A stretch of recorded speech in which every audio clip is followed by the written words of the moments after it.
من شرور أنفسنا ومن سيئات أعمالنا من يهده الله فلا مضل له ومن يضلل فلا هادي له وأشهد أن لا إله إلا الله وحده لا شريك له وأشهد أن محمدا عبده ورسوله أرسله بالهدى ودين الحق ليظهره على الدين كله ولو كره المشركون اللهم صل على محمد وعلى آل محمد كما صليت على إبراهيم وعلى آل إبراهيم إنك حميد مجيد اللهم بارك على محمد وعلى آل محمد كما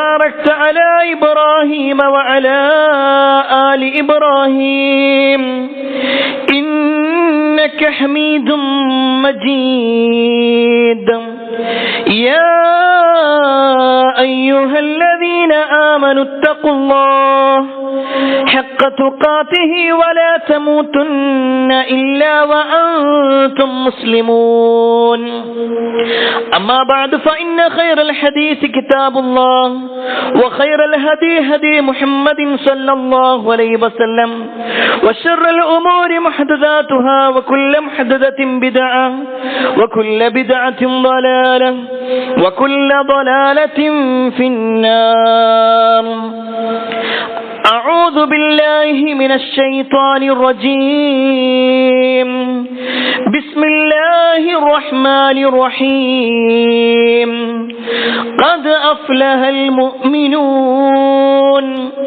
الذين هم في صلاتهم خاشعون والذين هم عن اللغو معرضون والذين هم للزكاة فاعلون يا أيها الناس أوصيكم وإياي أولا بتقوى الله.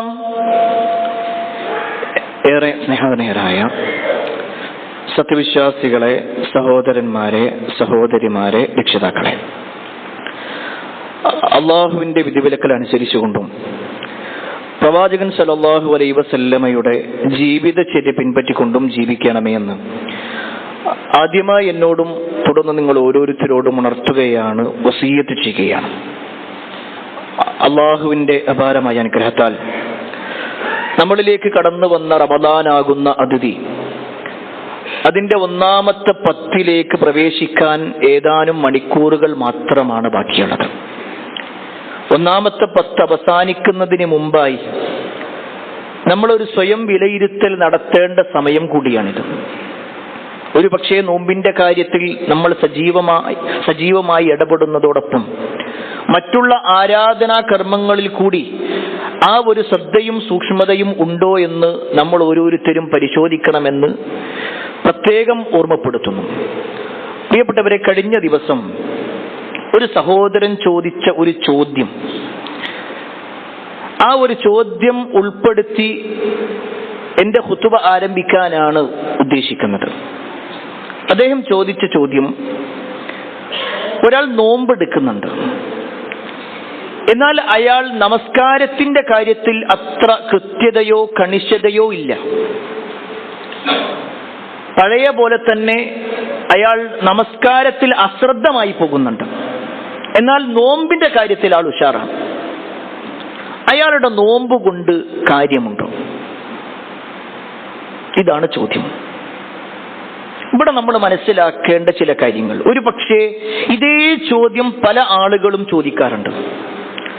നമുക്ക് തന്നെ തോന്നാറുണ്ട്, ഞാൻ നോമ്പിന്റെ കാര്യത്തിൽ ക്ലിയറാണ്, പക്ഷെ നിസ്കാരത്തിന്റെ വിഷയത്തിൽ പലപ്പോഴും ജമാഅത്ത് നഷ്ടപ്പെടുത്തുന്നു, അതല്ലെങ്കിൽ സമയം തെറ്റിക്കൊണ്ട് നിസ്കരിക്കുന്നു. എന്റെയൊക്കെ നോമ്പ് അത് ഗുണകരമാകുമോ അല്ലയോ? പ്രിയപ്പെട്ടവരെ, ഈ ഒരു സമയത്ത് നമ്മൾ മനസ്സിലാക്കേണ്ട പ്രധാനപ്പെട്ട ചില കാര്യങ്ങൾ. ഒന്നാമത്തെ വിഷയം, നമസ്കാരമാണെങ്കിലും നോമ്പാണെങ്കിലും ഇത് രണ്ടും അള്ളാഹുവിന്റെ തൃപ്തിക്ക് വേണ്ടി, അള്ളാഹുവിന്റെ അടുക്കൽ നിന്നും പ്രതിഫലം കിട്ടാൻ വേണ്ടി നമ്മൾ ചെയ്യുന്ന ഇബാദത്തുകളാണ്, ആരാധനകളാണ്. ഇതിന് രണ്ടിനും സ്ഥാനമുണ്ട് ഇസ്ലാമിൽ. ഒന്നൊഴിവാക്കി മറ്റൊന്ന് സ്വീകരിക്കുക എന്നില്ല. എന്നാൽ താരതമ്യേന ഈ രണ്ടിൽ ഏറ്റവും ഗൗരവപ്പെട്ടത് ഏതാണ്? നോമ്പിനാണോ നമസ്കാരത്തിനാണോ പ്രാധാന്യം കൂടുതൽ? നമ്മൾ വിശുദ്ധ ഖുർആൻ പരിശോധിച്ചാൽ, നബി സല്ലല്ലാഹു അലൈഹി വസല്ലമയുടെ ഹദീസുകൾ പരിശോധിച്ചാൽ ഏറ്റവും ഗൗരവപ്പെട്ട വിഷയം നമസ്കാരം തന്നെയാണ്. എത്രത്തോളം എന്നാൽ ഒരു മുസ്ലിമും കാഫിറും തമ്മിലുള്ള വ്യത്യാസം, പ്രകടമായ വ്യത്യാസം, തർക്കുസ്വലാ, അത് നമസ്കാരം ഉപേക്ഷിക്കലാണ്. നമസ്കാരം ഉപേക്ഷിക്കുന്നവനാണോ അവന്റെ കാര്യത്തിൽ അവൻ കാഫിറാണോ അല്ലയോ എന്ന സംശയത്തിന്റെ ആവശ്യമേ ഇല്ല. അവൻ വ്യക്തമായ കാഫിറാണ്. വിശുദ്ധ ഖുർആൻ പരിശോധിച്ചു നോക്കിക്കഴിഞ്ഞാൽ നരകത്തിലെത്തപ്പെട്ട ചില ആളുകളുടെ കാര്യം പറയുമ്പോൾ അവര് പറയുന്ന ഒരു വാചകം, അനിൽ മുജ്രിമീൻ മാ സലഖകും ഫീ സഖർ ഖാലൂ ലം നകു മിനൽ മുസല്ലീൻ. കുറ്റവാളികളായ ആളുകളെ നരകത്തിൽ പ്രവേശിപ്പിച്ചതിന് ശേഷം, നരകത്തിന്റെ സഖർ എന്ന് പറയുന്ന ഭാഗത്തേക്ക് പ്രവേശിപ്പിച്ചതിന് ശേഷം അവരോട് ചോദിക്കുകയാണ്, നിങ്ങൾ എന്തുകൊണ്ടാണ് നരകത്തിൽ പ്രവേശിച്ചത്? ആ സമയത്ത് അവർ പറയുന്ന മറുപടി, ലം നകു മിനൽ മുസല്ലീൻ, ഞങ്ങൾ നമസ്കരിക്കുന്നവരായിരുന്നില്ല. അത് പ്രിയപ്പെട്ടവരെ ഗൗരവപ്പെട്ട വിഷയം തന്നെയാണ്. എത്രത്തോളം എന്നാൽ നോമ്പും നമസ്കാരവും നമ്മളിങ്ങനെ തട്ടിച്ചു നോക്കുകയാണെങ്കിൽ നോമ്പ് ഒഴിവാക്കാൻ ഒരുപാട് ഇളവുകളുണ്ട്. ഒരാൾ യാത്രക്കാരനാണോ അയാൾക്ക് നോമ്പ് ഒഴിവാക്കാം. ഒരാൾ രോഗിയാണോ അയാൾക്ക് നോമ്പ് ഒഴിവാക്കാം. ഇങ്ങനെ പല ഇളവുകളും നോമ്പിന്റെ വിഷയത്തിലുണ്ട്.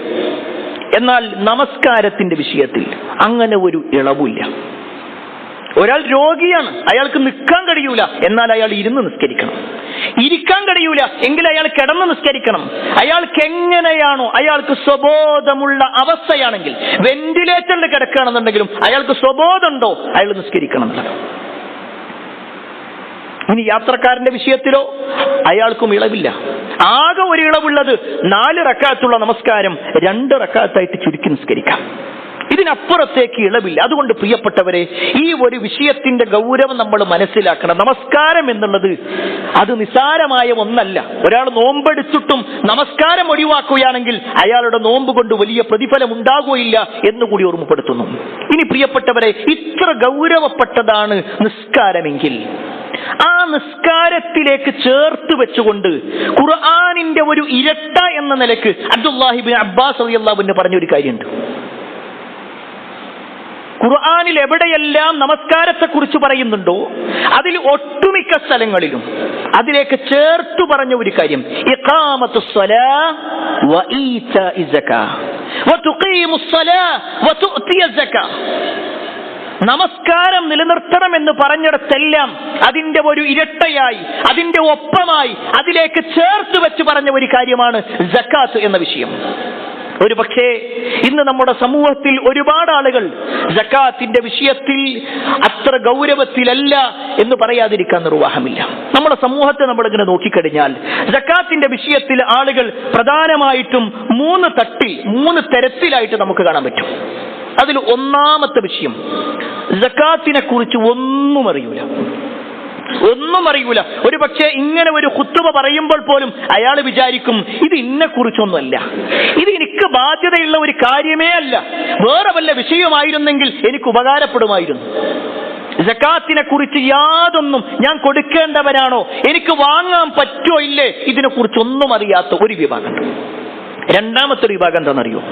അവര് സക്കാത്ത് എന്നതിനെ കുറിച്ച് കേട്ടിട്ടുണ്ട്, അത് ഗൗരവപ്പെട്ടതാണെന്ന് അറിയുകയും ചെയ്യും.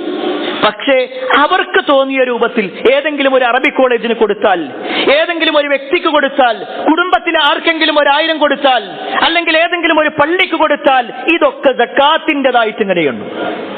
എന്നിട്ട് അവര് പറയും ഇതെല്ലാം കഴിഞ്ഞിങ്ങനെ കണക്ക് നോക്കുകയാണെങ്കിൽ ചിലപ്പോൾ എനിക്ക് ഇങ്ങോട്ടായിരിക്കും കിട്ടാണ്ടാവുക. എന്താ സക്കാത്ത് എന്നുള്ളത് അവർക്കും അറിയില്ല. അവരെന്തൊക്കെയോ കൊടുക്കുന്നുണ്ട്, അതിനപ്പുറത്തേക്ക് അതിന്റെ കണക്കോ കൃത്യമായ കണിശതയോ ഒന്നുമില്ലാത്ത ആളുകൾ. എന്നാൽ മൂന്നാമത്തെ ഒരു വിഭാഗമുണ്ട്, അതാണ് യഥാർത്ഥ വിശ്വാസി. എന്താണ് സക്കാത്ത് എന്ന് അറിഞ്ഞ് പഠിച്ച് ഞാൻ കൊടുക്കേണ്ടവനാണോ, എന്നാൽ ഞാൻ കൊടുക്കേണ്ടതാണ് എന്ന ബോധ്യത്തോടു കൂടി നിർവഹിക്കുന്നവർ. പ്രിയപ്പെട്ടവരെ, ഈ മൂന്നാമത്തെ വിഭാഗത്തിലാണ് നമ്മൾ ഉൾപ്പെടേണ്ടത്. എങ്കിൽ എന്തു വേണം? ആദ്യം നമ്മൾ മനസ്സിലാക്കണം എന്താണ് സക്കാത്ത്. സക്കാത്ത് എന്ന വാക്കിന്റെ അർത്ഥം എന്താണെന്നറിയോ? വർധനവ്, ശുദ്ധീകരണം എന്നാണ്, വളർച്ച. ഒരിക്കലും സക്കാത്ത് കുറയ്ക്കുന്നതല്ല, അത് വർദ്ധിപ്പിക്കുന്നതാണ്, നമ്മുടെ സമ്പത്തിനെ ശുദ്ധീകരിക്കുന്നതാണ്. ഒന്നുകൂടി വ്യക്തമായി പറഞ്ഞാൽ, അള്ളാഹുവിനുള്ള ആരാധനയെന്നോണം നിർണിതമായ ചില സമ്പത്തുകളിൽ, ആ വാചകം നേരെ ശ്രദ്ധിക്കണം, നിർണിതമായ സമ്പത്ത്. എല്ലാ സമ്പത്തിനും സക്കാത്തില്ല. ഒരാൾക്ക് വീടുണ്ട്, ആ വീട് അയാളുടെ സമ്പത്താണ്, പക്ഷെ ആ വീടിന് സക്കാത്തില്ല. ഒരാൾക്ക് വാഹനമുണ്ട്, ആ വാഹനത്തിന് സക്കാത്തില്ല. എന്നാൽ ഒരാൾക്ക് അയാളുടെ വീട് അയാൾ വാടകയ്ക്ക് കൊടുക്കുന്നുണ്ട്, അതിലൂടെ അയാൾ വരുമാനം ഉണ്ടാക്കുന്നുണ്ടോ, എങ്കിൽ അയാൾ സക്കാത്ത് കൊടുക്കണം, അതിനുള്ള സക്കാത്ത് ഉണ്ടാക്കും. ഒരാൾക്ക് വാഹനമുണ്ട്, ആ വാഹനത്തിൽ അയാൾ വാടക കൊടുക്കുന്നുണ്ട്, അതിലൂടെ ലാഭം ഉണ്ടാക്കുന്നുണ്ട്, എങ്കിൽ അയാൾക്ക് സക്കാത്തുണ്ട്. ഇങ്ങനെ നിർണിതമായ ചില സമ്പത്തുക്കളിൽ നിന്ന് നിർബന്ധവും നിർണിതവുമായ ഒരു വിഹിതം, ഏതെങ്കിലും ഒരു കണക്കല്ല, നിർണിതമായ ഒരു വിഹിതം, അത് നിർണിതമായ അവകാശികൾക്ക് കൊടുക്കുക, ആർക്കെങ്കിലും കൊടുക്കുക എന്നുള്ളതില്ല. ഇതിനാണ് പൊതുവെ സക്കാത്ത് എന്ന് പറയാം. നിർണിതമായ സമ്പത്താണ്, നിർണിതമായ ആളുകൾക്കാണ് കൊടുക്കേണ്ടത്, നിർണിതമായ കണക്കാണ് ഇതിനുണ്ടാകുക, ആ നിലക്കാണ് ഇത് കൊടുക്കേണ്ടി വരിക. എങ്കിൽ പ്രിയപ്പെട്ടവരെ, ഇതിന്റെ ഗൗരവം നമ്മൾ മനസ്സിലാക്കണമെന്നുണ്ടെങ്കിൽ ഒന്നാമത്തെ വിഷയം, സക്കാത്ത് എന്നുള്ളത് ഇസ്ലാം കാര്യത്തിൽപ്പെട്ട നിർബന്ധമായ കാര്യമാണ്. നബി സല്ലല്ലാഹു അലൈഹി വസല്ലം പറഞ്ഞു, ബുനിയൽ ഇസ്ലാമു അലാ ഖംസിൻ. ഇസ്ലാം നിർമ്മിക്കപ്പെട്ടിട്ടുള്ളത്, ഇസ്ലാമിന്റെ സ്തംഭങ്ങൾ എന്ന് പറഞ്ഞാൽ 5 എണ്ണമാണ്. ഒന്ന് ഷഹാദത്ത് കലിമയാണെങ്കിൽ, രണ്ടാമത്തത് നബി സല്ലല്ലാഹു അലൈഹി വസല്ലം പറഞ്ഞത് നമസ്കാരമാണ്, മൂന്നാമത്തെ വിഷയം സക്കാത്ത്.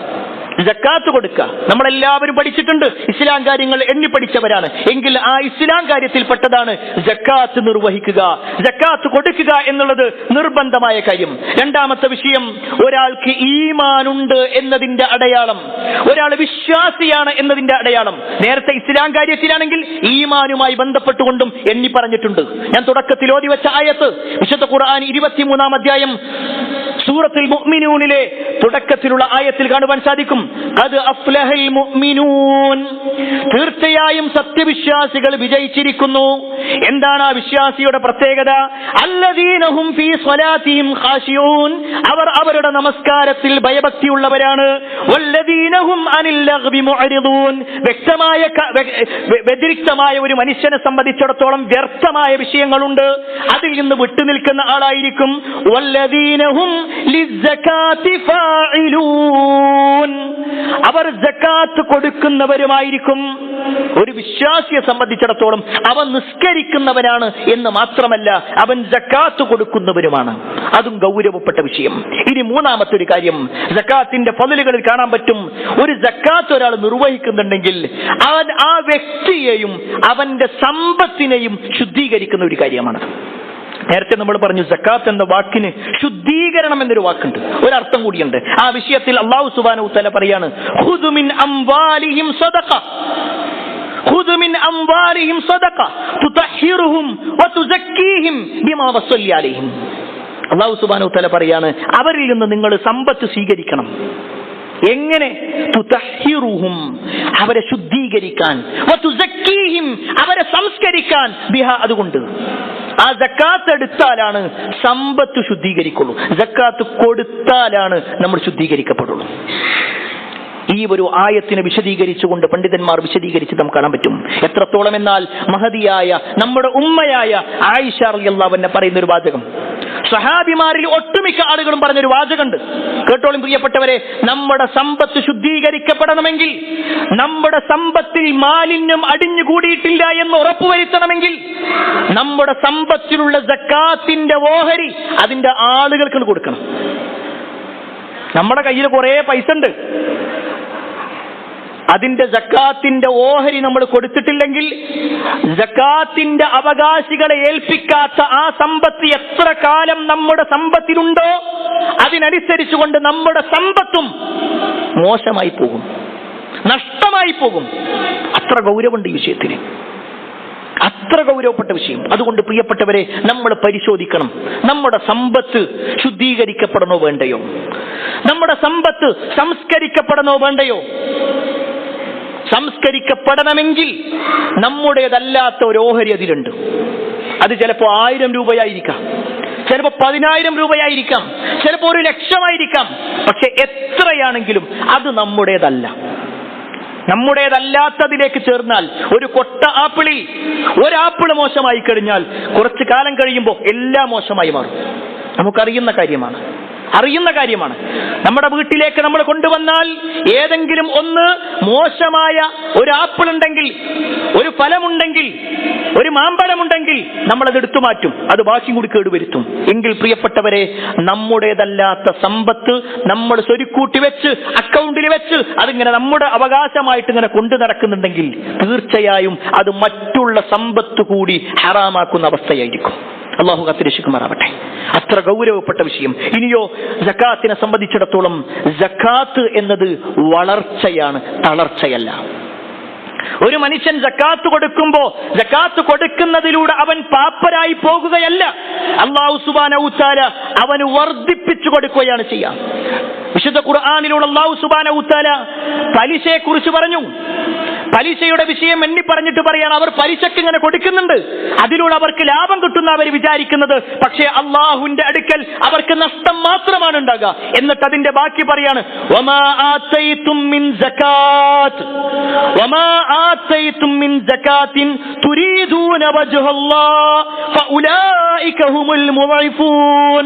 ആരെങ്കിലും അള്ളാഹിന്റെ തൃപ്തി ആഗ്രഹിച്ചുകൊണ്ട്, അള്ളാഹുവിന്റെ പൊരുത്തം ആഗ്രഹിച്ചുകൊണ്ട് സക്കാത്ത് കൊടുക്കുന്നുവെങ്കിൽ ആ സക്കാത്ത് അവന് ഇരട്ടിയായി കൊണ്ട് വർദ്ധിപ്പിക്കുന്നതാണ്. സക്കാത്ത് കൊടുത്തു 100 രൂപ കൊടുത്തത്, എന്നാൽ അള്ളാഹ് 200 തരുന്ന. 1000 ആണോ കൊടുത്തത്, 2000 കിട്ടും.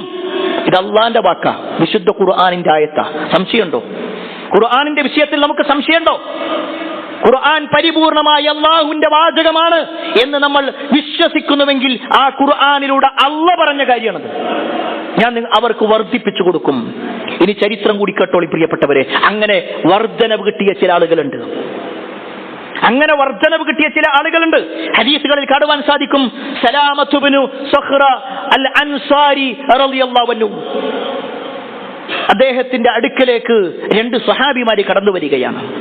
ആ 2 പേരും നബി സല്ലല്ലാഹു അലൈഹി വസല്ലമ സക്കാത്തിന്റെ പണം പിരിച്ചെടുക്കാൻ വേണ്ടി ഏൽപ്പിച്ച ആൾക്കാരാണ്. സലാമത്ത് ഇബ്നു സഖ്റ റളിയല്ലാഹു അൻഹു റസൂലുള്ളാഹി സ്വല്ലല്ലാഹു അലൈഹി വസല്ലം 2 പേരെ പറഞ്ഞയക്കണം സക്കാത്ത് പിരിക്കാൻ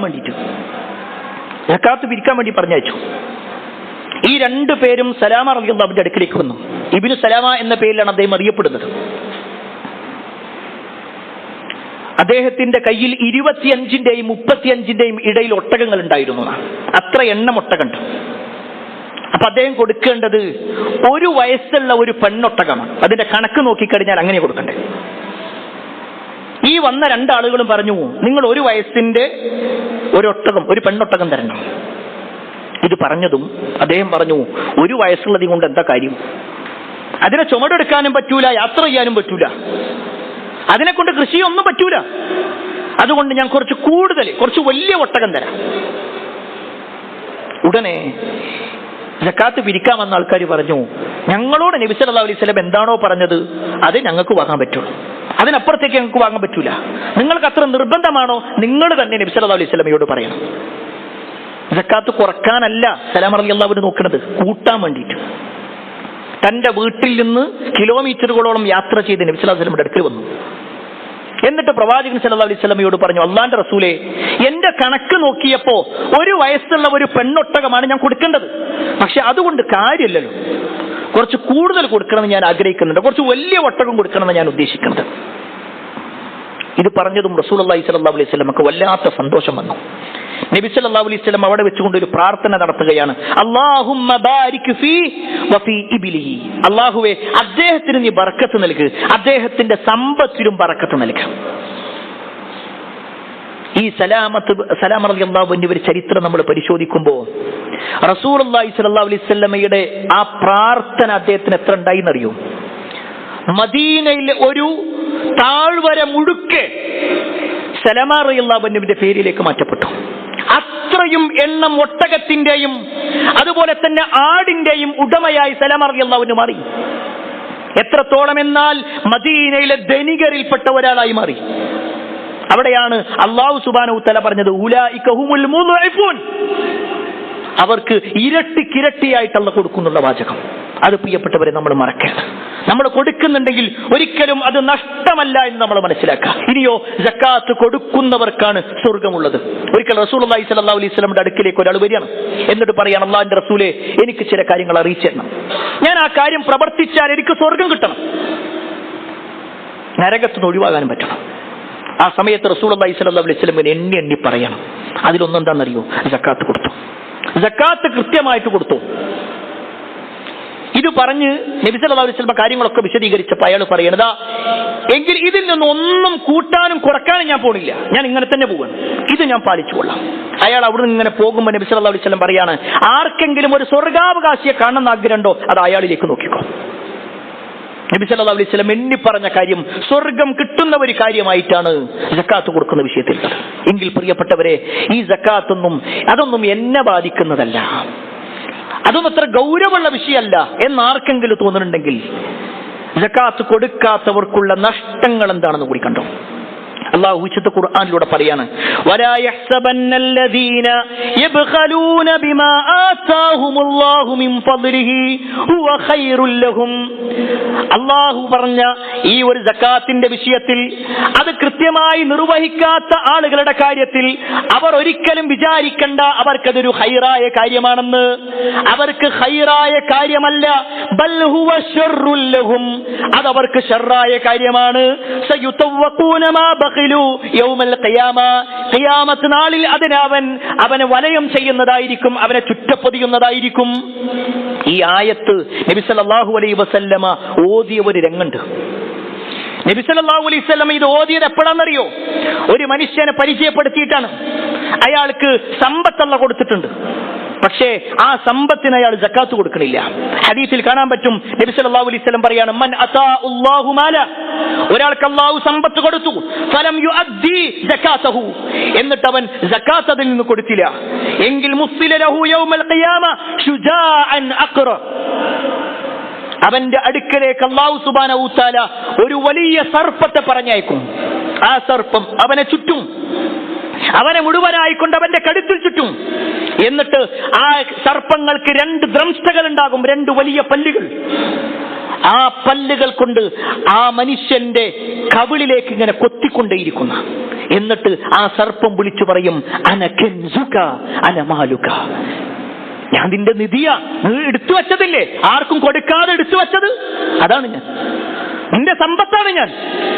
ഒരിക്കൽ പോലും കളവ് പറയാത്ത റസൂലുള്ളാഹി സ്വല്ലല്ലാഹു അലൈഹി വസല്ലം ഇത്ര ഗൗരവത്തിൽ ഈ വിഷയം പറഞ്ഞിട്ടുണ്ടെങ്കിൽ ആലോചിച്ചു നോക്കണം. ഒരു നിമിഷമല്ല 50,000 വർഷം ദൈർഘ്യമുള്ളതാണ് അവിടുത്തെ ഒരു ദിവസം. പരലോകത്തിന്റെ അവസ്ഥ നമുക്കറിയൂലേ? നമ്മുടെ വീട്ടിൽ നമ്മളിങ്ങനെ ഇരിക്കുമ്പോ പെട്ടെന്നൊരു പാമ്പ് ഇങ്ങനെ ഉള്ളിലേക്ക് കയറിയെന്ന് വിചാരിക്ക്, നമ്മുടെ റൂമിലേക്ക് കയറിയെന്ന് വിചാരിക്ക്, സ്വസ്ഥമായി ആ റൂമിൽ കിടക്കാൻ കഴിയും നമുക്ക്? അത് വിഷമുള്ളതാവട്ടെ ഇല്ലാത്തതാവട്ടെ, നമുക്ക് പേടിയാണെങ്കിൽ ഒരു നിമിഷം പോലും അതിന്റെ കൂടെ ഇരിക്കാൻ കഴിയൂലെങ്കിൽ കഴുത്തിൽ ചുറ്റപ്പെടും ഒരു മനുഷ്യന്റെ സക്കാത്ത്. അല്ലാഹുവിന്റെ റസൂൽ സല്ലല്ലാഹു അലൈഹി വസല്ലമയാണ് പറയുന്നത്. എങ്കിൽ പ്രിയപ്പെട്ടവരെ, അതിന്റെ ഗൗരവം നമ്മൾ മനസ്സിലാക്കണം. ഇനി ഒന്നുകൂടി കേട്ടോ, മാനിഉ സക്കാത്ത് യൗമൽ ഖിയാമ ഫിന്നാർ. വ്യക്തമായി നബി സല്ലല്ലാഹു അലൈഹി വസല്ലം പറഞ്ഞു, സക്കാത്ത് തടഞ്ഞു വെക്കുന്ന ഒരാൾ അവൻ നരകത്തിൽ തന്നെയാണ്, സക്കാത്ത് കൊടുക്കാത്തവൻ അവൻ നരകത്തിലാണ്.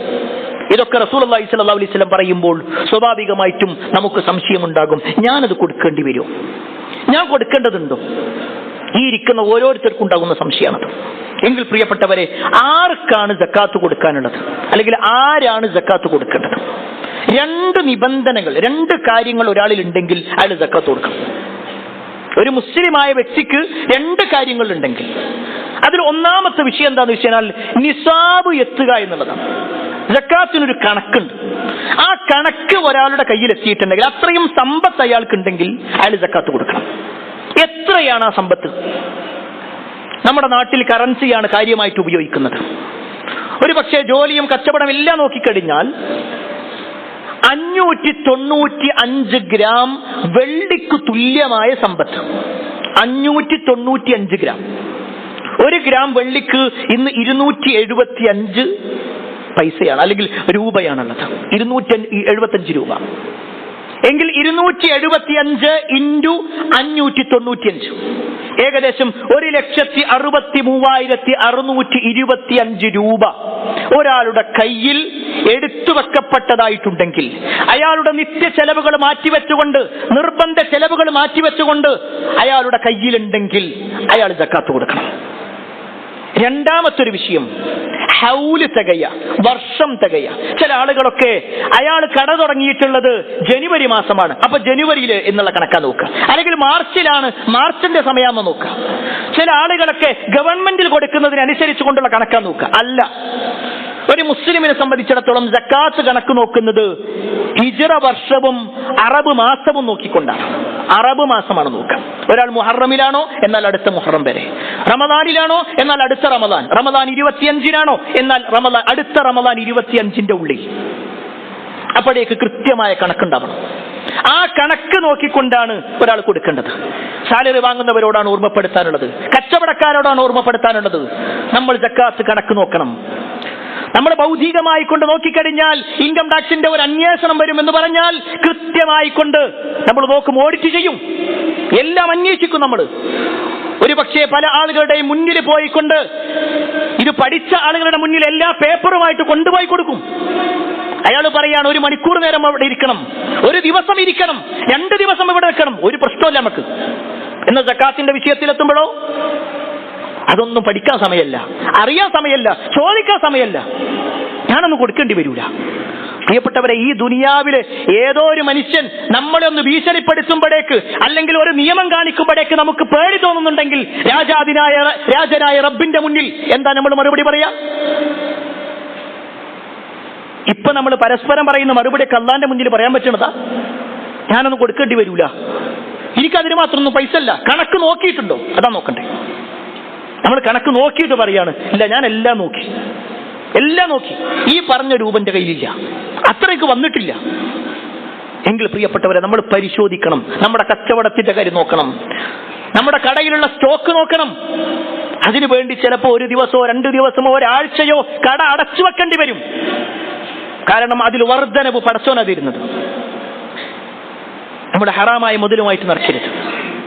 അത് ഗൗരവപ്പെട്ടൊരു വിഷയമാണ്. അതുപോലെ തന്നെ പ്രിയപ്പെട്ടവരെ, എത്രയാണ് കൊടുക്കേണ്ടത്? ഇതും പല ആളുകൾക്കുള്ള സംശയമാണ്. എത്രയാണ് കൊടുക്കേണ്ടത്? സക്കാത്ത് കൊടുക്കേണ്ടത് 2.5%. എല്ലാത്തിന്റെ വിഷയത്തിലല്ല, കൃഷിയുമായി ബന്ധപ്പെട്ടുകൊണ്ട് വരുമ്പോൾ വേറെ നിയമമാണ്. എന്നാൽ പൊതുവെ സാലറിയുടെ വിഷയത്തിൽ, കച്ചവടത്തിന്റെ വിഷയത്തിലേക്കൊക്കെ നോക്കുമ്പോൾ നമുക്ക് കിട്ടുന്ന വരുമാനങ്ങൾ എല്ലാം ഒരു ഭാഗത്തേക്ക് വെക്കാം. നമുക്ക് സാലറി ഉണ്ടോ, അത് നമ്മളൊരു പെട്ടിയിൽ വെച്ചു. അതുപോലെ തന്നെ നമുക്ക് വാടക ഇനത്തിൽ കിട്ടാനുള്ളതുണ്ടോ, അതും വെച്ചു. ഒരാൾ കടം വാങ്ങിയതുണ്ടായിരുന്നു, അതും വെച്ചു.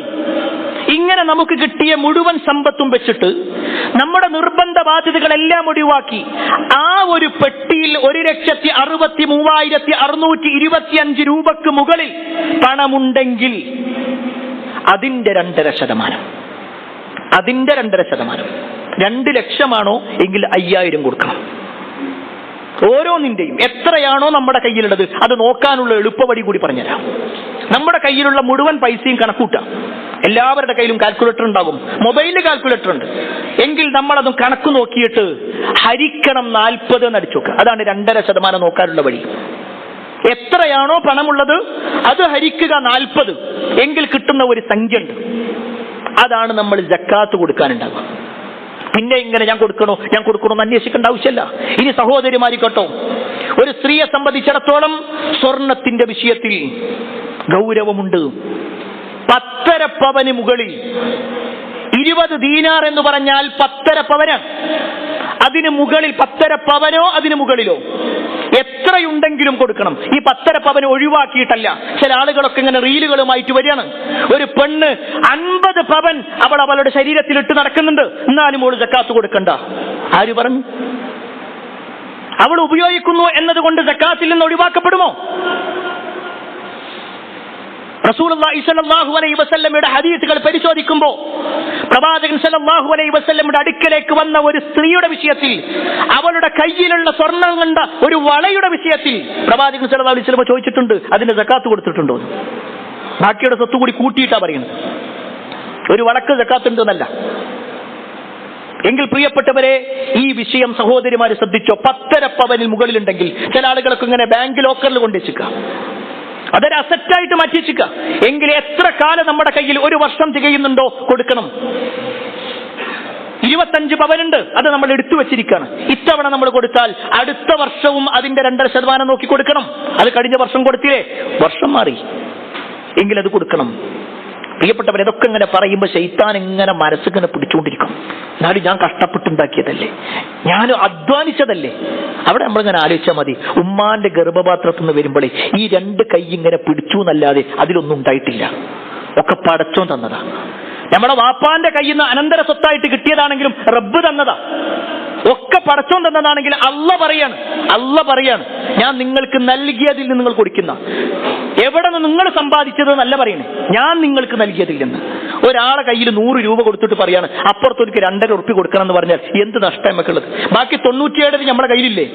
എങ്കിൽ പ്രിയപ്പെട്ടവരെ, അള്ളാഹു സുബ്ഹാനഹു വ തആല തന്ന സമ്പത്ത് എന്നാ പറയണത്, അതിന് 2.5 മാറ്റി ചൊളിഞ്ഞു. അതിന് ഗൗരവമുണ്ട്, അത് നമ്മൾ മറക്കരുത്. ഈ പറയപ്പെട്ട ഓരോന്നും സക്കാത്തുമായി ബന്ധപ്പെട്ടുകൊണ്ട് ഏറെ ഗൗരവത്തിൽ നമ്മൾ മനസ്സിലാക്കേണ്ട വിഷയമാണ്. അല്ലാഹു സുബ്ഹാനഹു വ തആല ഇതിന്റെ ഗൗരവം മനസ്സിലാക്കി അത് നമ്മുടെ ജീവിതത്തിൽ പ്രാവർത്തികമാക്കി ജീവിക്കുന്ന ആളുകളിൽ നമ്മെ ഏവരെയും ഉൾപ്പെടുത്തുമാറാവട്ടെ. അൽഹംദുലില്ലാഹി റബ്ബിൽ ആലമീൻ വസ്സലാത്തു വസ്സലാമു അലാ റസൂലില്ലാഹ് വഅലാ ആലിഹി വഅസ്ഹാബിഹി അജ്മഈൻ. അമ്മാ ബഅദ്. പ്രിയപ്പെട്ട സഹോദരങ്ങളെ, സത്യവിശ്വാസികളെ, അള്ളാഹുവിന്റെ വിധിവിലക്കൾ അനുസരിച്ചുകൊണ്ടും പ്രവാചകൻ സല്ലല്ലാഹു അലൈഹി വസല്ലമയുടെ ജീവിതചര്യ പിൻപറ്റിക്കൊണ്ടും ജീവിക്കണമെന്ന് ഒരിക്കൽ കൂടി എന്നോടെന്ന പോലെ നിങ്ങൾ ഓരോരുത്തരോടും ഉണർത്തുകയാണ്, വസിയ്യത്ത് ചെയ്യുകയാണ്. സത്യവിശ്വാസികൾ ഏറെ ഗൗരവം കാണിക്കേണ്ടതായ സക്കാത്തുമായി ബന്ധപ്പെട്ടുകൊണ്ടാണ് ഏതാനും ചില കാര്യങ്ങൾ ഓർമ്മപ്പെടുത്തിയത്. ഈ സക്കാത്ത് എത്രയാണ് കൊടുക്കേണ്ടത് എന്നതോടൊപ്പം തന്നെ അത് ആർക്കാണ് കൊടുക്കേണ്ടത് എന്നതും പ്രധാനമാണ്. ഒരു പക്ഷേ പല ആളുകളും ചോദിക്കാറുള്ള ചോദ്യമുണ്ട്, എൻ്റെ അയൽവാസിയുണ്ട്, അവർക്ക് കൊടുക്കാൻ പറ്റുമോ? ഒരു യത്തീം കുട്ടിയുടെ കുടുംബത്തിൽ അവർക്ക് കൊടുക്കാൻ പറ്റുമോ? ഒരാൾ രോഗിയായി വലിയ പ്രയാസത്തിലാണ്, അയാൾക്ക് സക്കാത്ത് കൊടുക്കാൻ പറ്റുമോ? ഇവിടെ പ്രിയപ്പെട്ടവരെ, ആർക്കാണ് സക്കാത്ത് കൊടുക്കേണ്ടത് എന്നുള്ളത് അള്ളാഹു വിശുദ്ധ ഖുർആനിലൂടെ എണ്ണി പറഞ്ഞിട്ടുണ്ട്. 8 വിഭാഗം ആളുകളുണ്ട്. 8 വിഭാഗം ആളുകൾക്കാണ് സക്കാത്ത് ഉണ്ടാവുക. നമ്മുടെ ഇഷ്ടപ്പെടുന്ന ആളുകൾക്കല്ല സക്കാത്ത്. അവർക്ക് നമുക്ക് സ്വതക്ക കൊടുക്കാം, അത് എത്ര വേണമെങ്കിലും കൊടുക്കാം. അമുസ്ലിമാണോ മുസ്ലിമാണോ നോക്കാതെ കൊടുക്കാം, കുടുംബക്കാരനാണോ അല്ലയോ നോക്കാതെ കൊടുക്കാം, ഒരു പ്രശ്നമില്ല സ്വതക്കയുടെ വിഷയത്തിൽ. എന്നാൽ സക്കാത്ത് ഒരാളുടേത് വീടണമെങ്കിൽ, ഒരാൾ കൊടുത്തത് അയാൾക്ക് വീടണമെങ്കിൽ, അയാളുടെ ബാധ്യത മാറണമെങ്കിൽ സക്കാത്തിന്റെ അവകാശികൾക്ക് തന്നെ അത് കൊടുക്കണം. സക്കാത്തിന്റെ അവകാശികളല്ലാത്തവർക്ക് അത് കൊടുത്തിട്ട് കാര്യമില്ല. വിശുദ്ധ ഖുർആനിലൂടെ അല്ലാഹു സുബ്ഹാനഹു വ തആല പറയുന്നു, സൂറത്തു തൗബയിലെ 60-ാമത്തെ ആയത്തിലൂടെ അല്ലാഹു സുബ്ഹാനഹു വ തആല പറയുന്നു, ഇന്നമസ് സ്വദഖ. ഇവിടെ സ്വദഖ എന്നതുകൊണ്ട് ഉദ്ദേശിക്കുന്നത് സക്കാത്തിന്റെ വിഷയമാണ്. തീർച്ചയായും സക്കാത്ത് കൊടുക്കുക, അത് നിശ്ചിതമായ എണ്ണമാണ്. ഇന്നമ എന്ന് പറയുമ്പോൾ ലിൽ ഫുഖറാ, ഫഖീറന്മാർക്കാണ്. ഫഖീർ എന്ന് പറഞ്ഞാൽ ദരിദ്രൻ, ഒന്നിനും കഴിവില്ലാത്ത ഒരാൾ, വളരെ സാമ്പത്തികമായി പിന്നിലുള്ളവരാണ്. ഒരു പക്ഷേ അയാൾക്ക് ജോലിയുണ്ടെങ്കിലും അയാളുടെ സമ്പത്തിന്റെ പകുതി അല്ലെങ്കിൽ കിട്ടുന്നതിന്റെ പകുതി പോലും അയാളുടെ കാര്യങ്ങൾക്ക് ചെലവഴിക്കാൻ കഴിയൂല. അങ്ങനെ ദരിദ്രനായ ഒരാൾ, അയാളാണ് ഫക്കീർ എന്ന് പറഞ്ഞാൽ. എന്നാൽ രണ്ടാമത്തെ ഒരു വിഭാഗമുണ്ട്, മിസ്കീൻ. മിസ്കീൻ എന്ന് പറഞ്ഞാൽ അയാൾക്ക് ഒരു പക്ഷേ ജോലി ഉണ്ടാകും, ഒരു പക്ഷേ വീടുണ്ടാകും, പക്ഷേ അയാളുടെ ചെലവുകൾ നോക്കുന്ന സമയത്ത് അയാളുടെ ചിലവ് കൂടുതലാണ്. അത് വെറുതെ കളയുന്നതല്ല, അയാൾ കുടുംബപരമായി പല പ്രയാസങ്ങളിലാണ്. അതുകൊണ്ടാണ് വിശുദ്ധ ഖുർആനിൽ സൂറത്തുൽ കഹ്ഫിൽ ഒരു മിസ്കീനിനെ കുറിച്ച് പറയുന്നുണ്ട്, ഏതാനും മിസ്കീനുകളെ കുറിച്ച്. ഖിദ്ർ അലൈഹിസ്സലാം പോകുന്ന സമയം മൂസാ നബിയും ഖിദ്ർ അലൈഹിസ്സലാമും പോകുമ്പോ ഒരു കപ്പലിൽ കയറി. ആ കപ്പലിന്റെ ഉടമകളെ കുറിച്ച് അല്ലാഹു പ്രയോഗിച്ചത് മിസ്കീൻ. ഒരു കപ്പലിന്റെ ഉടമ എന്ന് പറയുമ്പോൾ വലിയ വലിയ 7 നിലയോ 10 നിലയോ ഉള്ള കപ്പൽ എന്നല്ല, അന്നത്തെ സൗകര്യം ഉപയോഗപ്പെടുത്തിക്കൊണ്ട് പലക കൊണ്ടുള്ള ഒരു കപ്പലാണ്. കപ്പലിന്റെ ഉടമകളാണ്, പക്ഷെ അവരെന്നാലും മിസ്കീനാണെന്ന് പറഞ്ഞു. എങ്കിൽ സമ്പത്തുണ്ട് അവർക്ക്, പക്ഷെ അവരുടെ സമ്പത്ത് അവരുടെ കാര്യങ്ങൾക്കൊന്നും തികയണില്ല. അതാണ് മിസ്കീനുകൾ എന്ന് പറഞ്ഞാൽ. മൂന്നാമത്തത് വൽ ആമിലീന അലൈഹ, സക്കാത്ത് പിരിക്കാനായിട്ട് ഏൽപ്പിക്കപ്പെട്ട ആളുകൾ. അതിനു വേണ്ടി ജോലിയായിട്ട് ചെയ്യുന്ന ആളുകൾ, അത് പള്ളി കമ്മിറ്റിപ്പെട്ട ആളുകൾക്കല്ല, മറിച്ച് അതൊരു ജോലിയായി ഒരു ഇസ്ലാമിക ഗവൺമെന്റ് ഏൽപ്പിച്ചു കൊടുത്ത ആളുകൾ ഉണ്ടാകും. അവരത് കൃത്യമായി ഓരോ നാട്ടിലും പോകും, ഓരോരുത്തരുടെയും കണക്ക് നോക്കും, എന്നിട്ട് അത് മുഴുവനാക്കി ബൈത്തുൽ മാലിലേക്ക് കൊണ്ടുപോകും, അല്ലെങ്കിൽ സക്കാത്തിന്റെ ഭാഗത്തേക്ക് കൊണ്ടുപോയി കൊടുക്കും. അങ്ങനെ ഒരു ഉത്തരവാദിത്തമായി ഏൽപ്പിക്കപ്പെട്ട ആളുകൾ, അവരാണ് മൂന്നാമത്തെ വിഭാഗം. നാലാമത്തത് വൽ മുഅല്ലഫതി ഖുലൂബുഹും, ദീനുമായിട്ട് ഇങ്ങനെ അടുത്തു നിൽക്കുന്ന ആളുകൾ. രണ്ട് രൂപത്തിൽ പണ്ഡിതന്മാർ അതിന് വിശദീകരിച്ചിട്ടുണ്ട്. ഒന്ന്, ഇസ്ലാം സ്വീകരിച്ചിട്ടുണ്ട്, പക്ഷെ അവർക്ക് സാമ്പത്തികമായിട്ടൊന്നുമില്ല. പ്രത്യേകിച്ച് ഒരാൾ മുസ്ലിമായി കഴിഞ്ഞാൽ അവന്റെ അമുസ്ലിമായ രക്ഷിതാക്കളിൽ നിന്ന് ഒരു അനന്തര സ്വത്തും അവന് കിട്ടൂല, അവൻ ഒന്നുമില്ലാത്തവനാണ് എങ്കിൽ അയാളെ പരിഗണിക്കുക എന്ന നിലക്ക് സക്കാത്ത് കൊടുക്കാം. വേറെ ചില പണ്ഡിതന്മാർ അതിനൊന്നുകൂടി വിശദീകരിച്ചു. ഒരാൾക്ക് ദീനുമായിട്ട് അടുപ്പമുണ്ട്, ചില തടസ്സങ്ങൾ മാത്രമാണ്, ആ തടസ്സം നീങ്ങാൻ വേണ്ടി മാത്രം കൊടുക്കാം. വീണ്ടും ഓർമ്മപ്പെടുത്തുന്നു, ഈ പറഞ്ഞതിന്റെ അർത്ഥം ഒരാൾ സമ്പത്ത് കൊടുത്തിട്ട് ഒരാളെ ഇസ്ലാമിലേക്ക് സ്വീകരിക്കണമെന്നല്ല. ഞങ്ങൾ ഇത്ര പൈസ തരാം, നീ ഇസ്ലാമിലേക്ക് വാ എന്നല്ല. അങ്ങനത്തെ ഒന്നില്ല ഇസ്ലാമിൽ.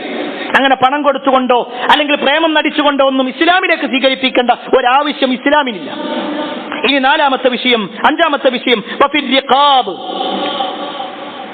ഒരാള് അടിമയാണ്, ആ അടിമത്ത മോചനത്തിന് വേണ്ടി ഉപയോഗപ്പെടുത്തുക എന്നുള്ളത്. അതുപോലെ തന്നെ വൽ ഗാരിമീൻ, ഒരാളെ സംബന്ധിച്ചിടത്തോളം അയാൾ കടം കൊണ്ട് വലഞ്ഞവരാണ്. കടം കൊണ്ട് വലഞ്ഞ ഒരാളെ സംബന്ധിച്ചിടത്തോളം അയാൾക്ക് വേണ്ടി നമുക്ക് സമ്പത്ത് കൊടുക്കാം. അവിടെ പ്രത്യേകം മനസ്സിലാക്കണം, കടമില്ലാത്ത ഒരു ചുരുക്കമായിരിക്കും, എല്ലാവർക്കും കടങ്ങൾ ഉണ്ടാകും. എന്നാൽ എല്ലാ ആളുകൾക്കും കൊടുക്കേണ്ടതല്ല സക്കാത്ത്. ഒരു മനുഷ്യന് കടമുണ്ട്, അയാളുടെ നിത്യ ചെലവ് നോക്കിക്കൊണ്ട് ഒരിക്കലും അയാൾക്ക് അയാളുടെ കടം വീട്ടാൻ കഴിയൂല, എങ്കിൽ അയാൾക്ക് കൊടുക്കാം.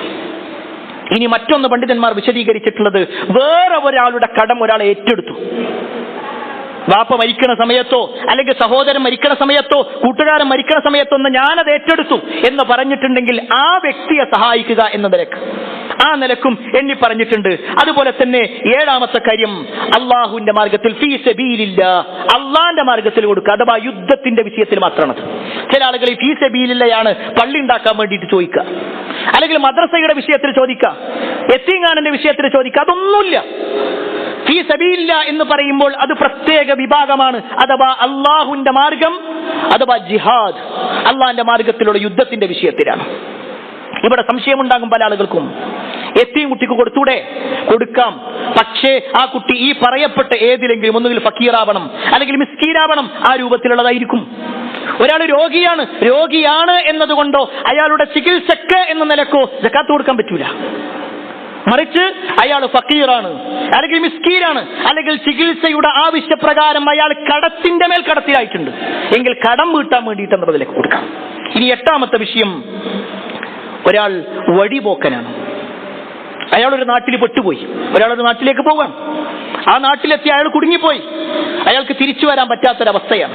എങ്കിൽ അയാൾ നാട്ടിലേക്ക് തിരിച്ചു കൊണ്ടുവരിക എന്ന നിലക്ക് അയാൾ സാമ്പത്തികമായി സഹായിക്കാൻ സക്കാത്തിന്റെ പൈസ ഉപയോഗിക്കാം. ഈ പറഞ്ഞ 8 വിഭാഗത്തിനല്ലാതെ സക്കാത്തിന്റെ പൈസ എല്ലാം കൊടുക്കാൻ പാടില്ല. ഇത് കൊടുത്താലേ നമ്മുടെ സക്കാത്ത് കൂട്ടുള്ളൂ. എങ്കിൽ പ്രിയപ്പെട്ടവരെ, ഇതിലേക്ക് ചേർത്ത് വെച്ചുകൊണ്ടൊരു കാര്യം കൂടി പറയാം. സക്കാത്ത് വാങ്ങുന്നവരോടാണ് ഓർമ്മപ്പെടുത്താനുള്ളത്. ഒരു മനുഷ്യൻ നമ്മുടെ കയ്യിൽ ഏൽപ്പിക്കുന്നത് അയാൾ അള്ളാഹിനോട് പറഞ്ഞ കരാറിന്റെ അടിസ്ഥാനത്തിലാണ്. ഞാൻ മുസ്ലിമാണ്, എന്റെ ഉത്തരവാദിത്തമായ സക്കാത്ത് ഞാൻ കൊടുക്കുക എന്ന ഉത്തരവാദിത്തത്തിലാണ് അയാൾ നൽകിയതെങ്കിൽ നമ്മൾ അതിന്റെ അവകാശിയല്ലാതെ നമ്മളത് സ്വീകരിച്ചാൽ അള്ളാഹിന്റെ അടുക്കൽ വലിയ കുറ്റകരമാണ് നമ്മൾ ചെയ്യണത്. നല്ലോണം ശ്രദ്ധിക്കണം പ്രിയപ്പെട്ടവരെ. ചില ആൾക്കാരൊക്കെ എനിക്ക് കിട്ടിയില്ല എന്ന് പറഞ്ഞിട്ടാ പരാതി വരാനുള്ളത്. നമ്മൾ അന്വേഷിക്കണം, നമ്മൾ ചോദിക്കണം, നമ്മളോട് ചോദിക്കണം, ഞാനിതിന്റെ അവകാശിയാണോ ഇല്ലേ, ഞാൻ അത് വാങ്ങാൻ പറ്റോ ഇല്ലേ, എനിക്ക് എന്തെങ്കിലും വേറൊരു വഴി ഉണ്ടോ ഇല്ലേ, എങ്കിൽ ആ വഴിയാ സ്വീകരിക്കേണ്ടത്. നബി സല്ലല്ലാഹു അലൈഹി വസല്ലമയുടെ അടുക്കൽ വന്ന ഒരാൾ, നബി ഇരിക്കും സക്കാത്തിന്റെ പൈസ വേണം എന്നിട്ട്, നല്ല തണ്ടും തടിയുള്ള ഒരു മനുഷ്യൻ. നബി സല്ലല്ലാഹു അലൈഹി വസല്ലം അവരോട് പറഞ്ഞത്, പോയി വിറക് പെറുക്ക്, എന്നിട്ട് അത് ചന്തയിൽ കൊണ്ടുപോയി വെക്ക്. ഒരാളോട് ചോദിക്കുന്നതിനേക്കാൾ നല്ലത് അതാണ്. എത്ര ഗൗരവമുണ്ടതിന്. എത്രയോ ആളുകളുണ്ട് ഇങ്ങനെ 27 രാവാകുന്ന സമയത്തൊക്കെ നമ്മുടെ നാട്ടിൽ ഇങ്ങനെ നടക്കുക, 27 രാവിന്റെ പൈസ, സക്കാത്തിന്റെ പൈസ എന്ന് പറഞ്ഞിട്ട് നടക്കുക. എല്ലാ സൗകര്യമുള്ള ആളുകൾ അള്ളാന്റെ മുന്നിൽ കുറ്റക്കാരാകും. പ്രിയപ്പെട്ടവരെ, ഞാനൊന്നും വാങ്ങരുത് എന്നാണ് നമ്മൾ പ്രാർത്ഥിക്കേണ്ടത്. റബ്ബേ, അതിന്റെ ഒരു അവസ്ഥയിലേക്ക് ഞാൻ എത്തരുത്. അങ്ങനെ ഒരാളുടെ സക്കാത്തിന്റെ ഓഹരി വാങ്ങുന്ന ഒരു അവസ്ഥയിലേക്ക് എന്നെ നീ മാറ്റരുത് റബ്ബേ. പ്രിയപ്പെട്ടവർ, അത്ര ഗൗരവപ്പെട്ട വിഷയമാണ്. അതുകൊണ്ട് തന്നെ വാങ്ങുന്നവരും കൊടുക്കുന്നവരും ഒക്കെ ഈ കാര്യം കൂടി മനസ്സിലാക്കണം. കാരണം ഇതൊക്കെ വളരെ ഗൗരവപ്പെട്ട വിഷയമാണ്. അല്ലാഹു സുബ്ഹാനഹു വ തആല ഈ ദീനിനെ കൃത്യമായി അറിയുന്നതോടൊപ്പം നിയമങ്ങൾ മനസ്സിലാക്കുന്നതോടൊപ്പം അതനുസരിച്ച് ജീവിക്കാനുള്ള തൗഫീക്ക് നമുക്കെല്ലാം നൽകുമാറാവട്ടെ. എല്ലാ അർത്ഥത്തിലും നന്മകൾ ചെയ്ത് ജീവിക്കുന്ന ആളുകളിൽ അല്ലാഹു നമ്മെ ഇവരും ഉൾപ്പെടുത്തുമാറാവട്ടെ. സകാത്ത് കൃത്യമായി അറിയാനും മനസ്സിലാക്കാനും അത് ജീവിതത്തിൽ പകർത്താനുമുള്ള തൗഫീക്ക് അല്ലാഹു നമുക്ക് നൽകുമാറാവട്ടെ. അല്ലാഹുമ്മ ഗഫിർ മുഅ്മിനീന വൽ മുഅ്മിനാത്ത് والمسلمين والمسلمات الأحياء منهم والأموات إنك مجيب الدعوات يا قاضي الحاجات. اللهم اجرنا من النار، اللهم اجرنا من النار، اللهم اجرنا من النار. ربنا آتنا في الدنيا حسنة وفي الآخرة حسنة وقنا عذاب النار. آمين آمين برحمتك يا أرحم الراحمين والحمد لله رب العالمين. അറിവിന്റെ ലോകത്തേക്ക് പുതിയ വാതായനങ്ങൾ തുറന്ന് ജമീൽ ഓൺലൈൻ ലൈബ്രറി ആപ്പ് നിങ്ങളിലേക്ക്. വായനയുടെ വിസ്മയ ലോകം ഇനി താങ്കളുടെ മൊബൈൽ ഫോണിൽ ലഭ്യം. ജമീൽ ഓൺലൈൻ ലൈബ്രറി മൊബൈൽ ആപ്ലിക്കേഷനിലെ പ്രത്യേകം തയ്യാറാക്കിയ ഡോക്യുമെന്റ് സെക്ഷൻ താങ്കളുടെ ഒഴിവ് സമയങ്ങളെ ഏറെ വിജ്ഞാനപ്രദമാക്കും. വിവിധ വിഷയങ്ങളിലുള്ള പുസ്തകങ്ങൾ, ലഘുലേഖകൾ, വീഡിയോ തുടങ്ങി വായനയ്ക്ക് മാറ്റുകൂട്ടുന്ന അനേക വിഭവങ്ങളുമായി ജമീൽ ആപ്പ്. വായനയ്ക്ക് പുറമെ ഇഷ്ടാനുസരണം ഡൗൺലോഡ് ചെയ്യാനും മറ്റുള്ളവർക്ക് ഷെയർ ചെയ്യാനും ജമീൽ ആപ്പിൽ പ്രത്യേക സംവിധാനം. വേഗമാകട്ടെ. ജമീൽ ആപ്പ് ആൻഡ്രോയിഡ് മൊബൈലുകളിൽ പ്ലേ സ്റ്റോറിൽ നിന്നും ആപ്പിൾ മൊബൈലുകളിൽ ആപ്പ് സ്റ്റോറിൽ നിന്നും സൗജന്യമായി ഡൗൺലോഡ് ചെയ്യാം. ഇനി ജമീൽ നിങ്ങളുടെ ജീവിതത്തിലും ആത്മമിത്രമാകട്ടെ. Jameel, the soulmate.